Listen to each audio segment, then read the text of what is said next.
Hi guys. चलो अब हम करते हैं बायोटिक एजेंट। ओके, देखो, pollination by living organism is called biotic agent. Okay, जो भी अगर पॉलिनेशन लिविंग ऑर्गेनिजम्स के जरिए होती है इसको क्या कहते हैं? बायोटिक एजेंट कहते हैं। अभी टोटल 80% पॉलिनेशन जो है बायोटिक एजेंट से होता है और 20% एबायोटिक एजेंट से होता है। Okay, pollination by insect. अभी देखो, इंसेक्ट का बहुत बड़ा रोल है। इंसेक्ट का ना परिंदों से, बैट से और दूसरी ऑर्गेनिज्म से ज़्यादा पॉलिनेशन में उनका रोल है। देखो, जिसमें आता है bee, butterfly, wasp, beetle, moth, ants. और एक बात याद रखो, बहुत इंपॉर्टेंट है कि इंसेक्ट में बी, हनी बी जिसको बोलते हैं हम लोग, वो मधुमक्खी सबसे ज्यादा फर्टिलाइजेशन करती है, बटरफ्लाई से भी ज्यादा, सबसे ज्यादा। ओके, देन बटरफ्लाई करती है। ओके, देन दूसरे करते हैं। फ्लाइज में से जो उड़ती है ना हमारे घरों में वगैरह, बीटल तो आपको मालूम है।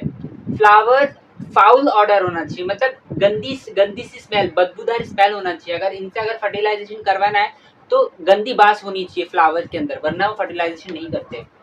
जैसे एग्जांपल रोज, जैस्मिन और चेस्ट्रम, ये प्लांट्स है जिनमें फर्टिलाइजेशन होता है इंसेक्ट के जरिए मेनली।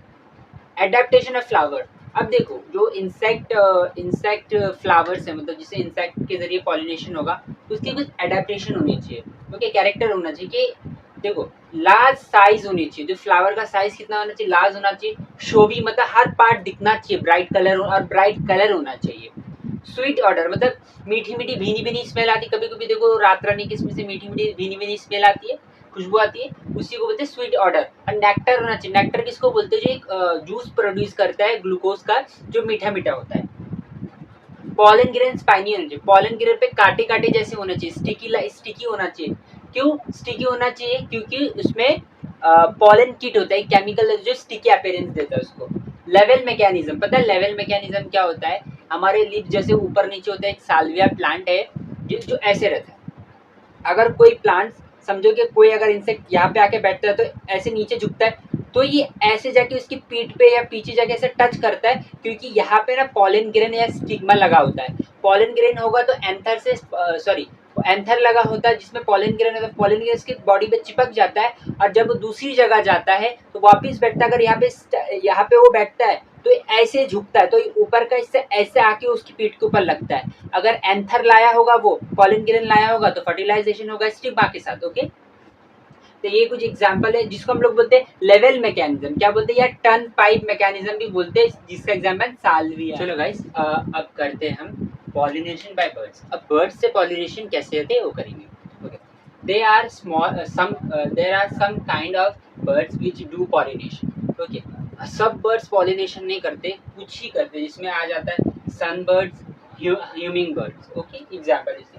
देखो, अब बर्ड्स में भी कुछ एडेप्टेशन होना चाहिए ना, कि वो फर्टिलाइजेशन करे, क्योंकि फ्लावर तो बहुत छोटा होता है और जो बर्ड्स होते हैं बड़े होते हैं। तो इसमें क्या होता है? देखो, एडेप्टेशन क्या है कि बर्ड जो की स्मॉल साइज होगी, बर्ड की स्मॉल साइज छोटी होती है। लार्ज बीक होगी, उनकी जो चोंच होगी लंबी होगी, सुई जैसी। ओके, जैसे इसका कुछ प्लांट है जिसमें पॉलिनेशन करते हैं वो बॉम्बैक्स। जैसे कॉटन का जो है ना, कॉटन जिससे मिलता है प्लांट से, उसको बोलते हैं हम लोग बॉम्बैक्स। कॉलिस्टेमन जिसको बॉटल ब्रश भी कहते हैं, और ब्यूटिया, कितना अजीब नाम है भाई। ओके, दूसरा है एडेप्टेशन। अभी क्या एडेप्टेशन होना चाहिए? लार्ज साइज होनी चाहिए, मतलब जो फ्लावर से थोड़े बड़े होने चाहिए।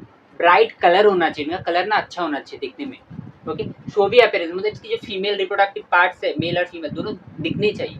Okay, male they secrete profuse, मतलब बहुत ज्यादा, प्रोफ्यूज मतलब ज्यादा ज्यादा प्रोड्यूस करना। Okay, they secrete produce dilute nectar. Dilute nectar मतलब पानी जैसा, मुझे मैं बोलता मीठा मीठा लगता है फ्लावर्स को। कभी देखना पड़ेगा फ्लावर्स का जो उसमें रस निकलता है डाइल्यूट ग्लूकोज का, तो उसको बोलते हैं nectar. Okay, pollen grain spiny होने, कांटे जैसे स्ट्रक्चर होने ताकि स्टिकी अपीयरेंस हो। ओके, एंड स्टिकी होना चाहिए, मतलब चिपचिपापन होना चाहिए इसके अंदर, ताकि बर्ड्स के पैरों में या बीक्स में चिपक जाए।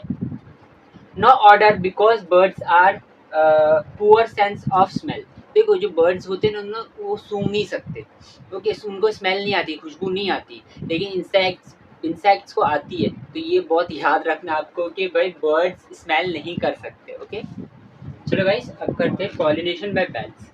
अब चमगादड़ से कैसे पॉलिनेशन होता है वो पढ़ेंगे।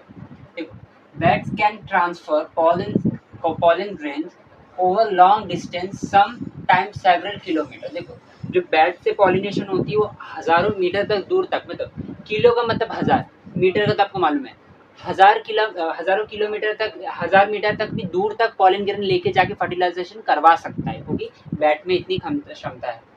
फ्लावर्स, अगर एडेप्टेशन की मैं बात करूँ, कुछ क्या कैरेक्टर होने चाहिए अगर बैट से पॉलिनेशन होना चाहिए फ्लावर्स में, तो फ्लावर्स आर ऑर्डर बट हाँ सॉरी, यहाँ पे डल होना चाहिए था। फ्लावर्स आर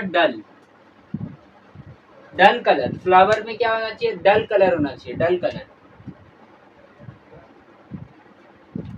क्या होना चाहिए, एडेप्टेशन में क्या होना चाहिए, फ्लावर्स आर डल कलर होने चाहिए, मतलब कलर कुछ भी अच्छा कलर नहीं रहेगा तो भी चलेगा, लेकिन स्ट्रॉन्ग फ्रेग्रेंस होना चाहिए। स्ट्रॉन्ग फ्रेग्रेंस क्यों होना चाहिए, क्योंकि वो आंखों से, आपको पता है कि वो रेडिएशन का चैप्टर है फिजिक्स में, वो रेडिएशन के जरिए क्या करता है, साउंड वेव वगैरह उसकी जरिए सेंस करता है वो, और स्मेल कर सकता है अच्छी तरह से, लेकिन वो देख नहीं सकता अच्छी तरह से, तो इसलिए क्या है, फ्रेग्रेंस स्ट्रॉन्ग होनी चाहिए, अच्छी खुशबू होनी चाहिए, स्ट्रॉन्ग। दे सीक्रेट अबंडेंट नेक्टर, फ्लावर्स को क्या अबंडेंट नेक्टर, मतलब मीठा मीठा जूस निकालना पड़ेगा ज्यादा, तो ये आएंगे उसके पास, वरना नहीं आएंगे। Flowers produce large amount of edible pollen grain, और ऐसे पॉलन ग्रेन बनाना पड़ेगा जिसको खाया भी जा सके, एडिबल मतलब खाया। एग्जाम्पल इसके प्लांट्स है, एंथोसेफेलस, कदम ट्री को एंथोसेफेलस भी कहते हैं, इसमें कदम के ट्री पे आपको मालूम होगा चमगादड़ बहुत रहते हैं। एदनसोनिया, जिसको बाओबब ट्री भी कहते हैं या गोरखचिन भी कहते हैं, ओके। काइजीलिया क्या होता है, सॉचिस ट्री होते हैं, एक प्लांट होता है, इनमें क्या होता है, फर्टिलाइजेशन जो होता है, पॉलिनेशन बैट के थ्रू होता है। एक नोट याद रखना आपको कि बायोटिक एजेंट सबसे ज्यादा पॉलिनेशन करते हैं एबायोटिक में, एबायोटिक से भी ज्यादा बायोटिक पॉलिनेशन करता है, ओके। बायोटिक कम करता है बायोटिक से, और एबायोटिक में विंड पॉलिनेशन सबसे ज्यादा होता है और वाटर पॉलिनेशन कम होता है विंड से, ओके। चलो गाइस, अब देखते हैं आउटब्रीडिंग डिवाइसेस। आउटब्रीडिंग डिवाइसेस का मतलब क्या होता है, ऐसी टेक्निक जो सेल्फ पॉलिनेशन को क्या करती है, प्रिवेंट करती हो, रोकती हो, इनहिबिट करती हो। देखो, इनब्रीडिंग का मतलब होता है खुद के फ्लावर का, मतलब वही फ्लावर के एंथर का पॉलन ग्रेन उसी फ्लावर पे गिरना, उसको बोलते हैं इनब्रीडिंग, ओके। लेकिन देखो, इसमें क्या होता है, हार्मफुल कैरेक्टर, मतलब ऐसे बहुत से बीमारियां आ सकती है, डिसेबिलिटी आ सकती है बच्चे में, चाइल्ड में। तो इस चीज़ को रोकने के लिए और नेचुरल सेलेक्शन के लिए, अगर मैं बोलूँ कि तुम में क्या खासियत, अगर मैं 5 वर्कर को रखना चाहता हूँ मेरे कंपनी में, तो 1000 लोग आए, तो उसमें मैं 5 लोग को रखना चाहता हूँ, मैं तुम में क्या ऐसा कैरेक्टर है, क्या यूनिकनेस है जिसकी वजह से मैं तुम्हें काम पे रखूँ। कोई बोलेगा भाई मैं 5 मिनट में, आधे घंटे का काम 5 मिनट में कर सकता हूँ, कोई बोलेगा कि मैं कोई भी बड़े से बड़ा प्रॉब्लम में हैंडल कर सकता हूँ, कुछ यूनिकनेस है ना आपके अंदर, तो ही मैं आपको रखूंगा। तो इसी तरह नेचर भी सिलेक्शन करती है जिसके अंदर यूनिकनेस होती है, ओके। कुछ यूनिक होगा, नया होगा, तभी उसको रखा जाए, नेचर उसको रखेगा, वरना नेचर भी उसको मार डालेगा, विलुप्त हो जाते, जैसे बहुत सारे ऑर्गेनिज्म की विलुप्त हो गए इसी वजह से। देखो, outbreeding device, all mechanism which prevent inbreeding और सेल्फ पॉलिनेशन, ओके। इनब्रीडिंग मतलब सेल्फ पॉलिनेशन होता है। अभी मेथड बहुत सारे, जैसे यूनिसेक्सुअलिटी मतलब देखो, फ्लावर जो है ना, यूनिसेक्सुअल फ्लावर बनाए, बायसेक्सुअल फ्लावर नहीं। बायसेक्सुअल फ्लावर किसको बोलते हैं, जिसमें मेल और फीमेल एक ही फ्लावर में हो। लेकिन क्या होता है, इसमें क्या होता है, मेल फ्लावर अलग बनाया, फीमेल फ्लावर अलग बनाया। देखो, इसमें plant produce unisexual flower, like उसको क्या बोलते हैं, डायोशियस भी बोलते हैं। यूनिसेक्सुअल फ्लावर को क्या बोलते हैं, डायोशियस भी बोलते हैं, जिसमें मेल और फीमेल फ्लावर अलग अलग होते हैं। देखो, सेल्फ पॉलिनेशन नॉट पॉसिबल, इसमें क्या होता है, सेल्फ पॉलिनेशन तो नहीं होता, ऑटोगेमी तो नहीं होती, लेकिन जितनोगेमी होती है, ओके, जितनोगेमी होती है। देखो, प्लांट मोनोशियस हो सकता है। मोनोशियस का मतलब होता है प्लांट, देखो प्लांट एक ही है जिसके अंदर मेल और फीमेल फ्लावर दोनों पाया जाता है, उसको बोले मोनोशियस, ओके। बायसेक्सुअल प्लांट होगा लेकिन फ्लावर यूनिसेक्सुअल होगा, ओके। डायोशियस या यूनिसेक्सुअल, मलबरी या पपाया, आप देखोगे पपाया में कुछ फ्लावर्स ऐसे जो डिफरेंट दिखते हैं, मेल और फ्लावर अलग अलग दिखता है। अगर पपाया, अब आपको अगर पपाया के बारे में मालूम होगा, और जो मैं आपको एक बता दूं, जो मेल पपाया होता है ना, पपाया मतलब मेल वो लंबे लंबे होता है, फीमेल पपाया थोड़ी गोल और बड़े होते हैं, ओके। देखो, देखो डायोशियस का मतलब क्या होता है, प्लांट जैसे पपाया इसमें मेल फ्लावर ही होगा, फीमेल प्लांट है तो फीमेल फ्लावर ही होगा। डाइकोगैमी, डाइकोगैमी का मतलब क्या होता है, एंथर, एंथर जिसमें पॉलन ग्रेन बनता है, और स्टिग्मा दोनों अलग अलग टाइम पे मेच्योर होते हैं, तो उसको डाइकोगैमी कहते हैं। इसके दो टाइप, एक होता है प्रोटोएंड्री, प्रोटेंड्री, प्रोटेंड्री का मतलब होता है एंथर मेच्योर होता है फर्स्ट स्टिग्मा से पहले, इसका एग्जांपल है सनफ्लावर। ओके, प्रोटोगाइनी, इसमें क्या होता है मालूम है, गाइनोशियम जो होता है मतलब स्टिग्मा जो होता है पहले मेच्योर होता है एंथर से, इसका एग्जाम्पल है ग्लोरियोसा। ओके, हाँ जी चलो, अब ये तीसरा है हेट्रोस्टाइल। हेट्रोस्टाइल इसमें क्या होता है, हेट्रोमॉर्फी होता है, मतलब क्या होता है, इसमें जो एंथर और स्टिग्मा की जो पोजीशन होती है अलग अलग जगह पे होती है। समझिए कि अगर बाइसेक्सुअल फ्लावर है तो ये फ्लावर है तो एंथर का शायद मुंह इस तरफ होगा या स्टिग्मा का इस तरफ होगा, तो मतलब अलग अलग पोजीशन पे, ऑपोजिट पोजीशन पे इसको रखा जाता है ताकि सेल्फ पॉलिनेशन ना हो। ओके, इसका एग्जांपल है प्राइम्यूला, या आप कह सकते हो प्राइमरोज, आम जबान में इसको प्राइमरोज कहते हैं। ओके, अब आता है हैक्रोगैमी, फोर्थ टाइप है हर्कोगैमी। हर्कोगैमी में क्या होता है, it is a mechanical device which prevent self pollination in bisexual flower में। इसमें क्या होता है, मेल और फीमेल के बीच में, समझो कि ये मेल फ्लावर है और ये फीमेल फ्लावर है, तो इसके बीच में ना कुछ बैरियर होता है, ऐसा बैरियर होता है, कुछ ना कुछ चीज़ होता है जो मेल और फीमेल रिप्रोडक्टिव पार्ट्स को, एंथर और स्टिग्मा को आपस में मिलने नहीं देता। ओके, जिसका अच्छा ओके, फिजिकल बैरियर है। ओके, अब इसमें क्या है, सेल्फ इनकम्पैटिबिलिटी, फिफ्थ वाला क्या है, सेल्फ इनकम्पैटिबिलिटी। सच देखो, इनकम्पैटिबिलिटी का मतलब होता है मैं किसी से मतलब मैं कंफर्टेबल नहीं उस चीज़ के साथ, ऐसा मतलब होता है इसका।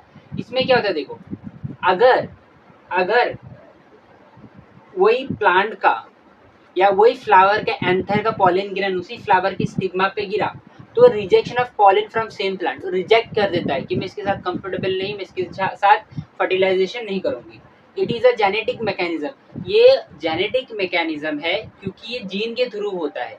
ओके, जो ये स्टिग्मा को पहले से पता चल जाता है कि ये खुद का है या दूसरा है, तो उसके हिसाब से वो क्या करता है, अगर खुद के ही फैमिली का होगा तो उसको रिजेक्शन करेगा, और अगर दूसरी फैमिली का होगा और स्पीशीज सेम है तो उसको एक्सेप्ट करेगी। ओके, देखो ये प्रिवेंट कर सकता है, रोक सकता है ऑटोगेमी को। ऑटोगेमी मतलब क्या होता है, सेम फ्लावर का एंथर का पॉलन ग्रेन गिरना स्टिग्मा पे, जितनोगेमी मतलब सेम प्लांट के दो फ्लावर के साथ पॉलिनेशन होना, तो ये दोनों को वो क्या कर सकता है, प्रिवेंट कर सकता है और सिर्फ क्रॉस पॉलिनेशन को ही करने देता है।